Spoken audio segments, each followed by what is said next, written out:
You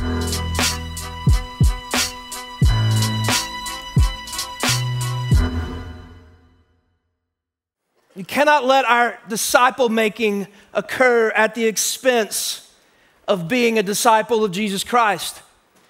Now, I want to be very clear on something that I think this has been said several times throughout the conference, but you cannot say you're a disciple of Christ and not be a disciple maker.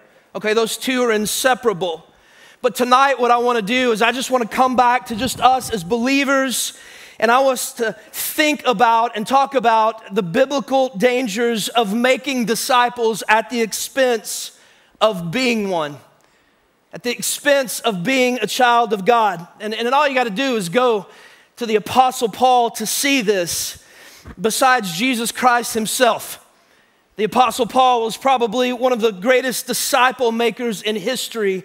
But in Philippians chapter 3, verse 7, you begin to see this man's passion, his all-consuming passion, not just for the cause of Christ, not just for the ministry that he had for Christ, but you see his all-consuming passion for the person of Jesus Christ.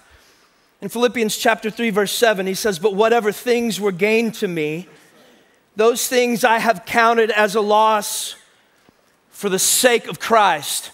Now that word "sake" right there, it means this. It means the way of Christ, or the ministry of Christ. And so Paul makes a statement. You've heard the verse before.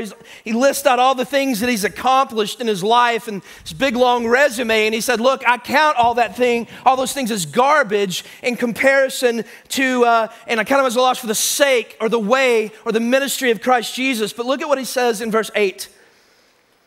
He says, but more than that.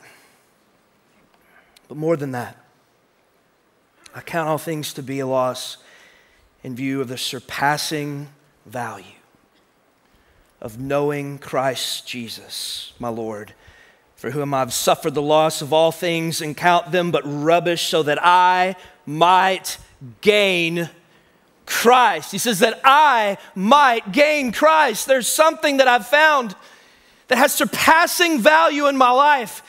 And it's knowing Jesus. And I'm willing to walk away from anything that I might gain the person of Jesus Christ. Listen, men and women, I want you to hear me tonight. Our primary calling is not just to be a disciple maker. Our primary calling is to be a disciple. It's to be a disciple. And our disciple making is always going to be this inseparable overflow of our walk with Jesus Christ.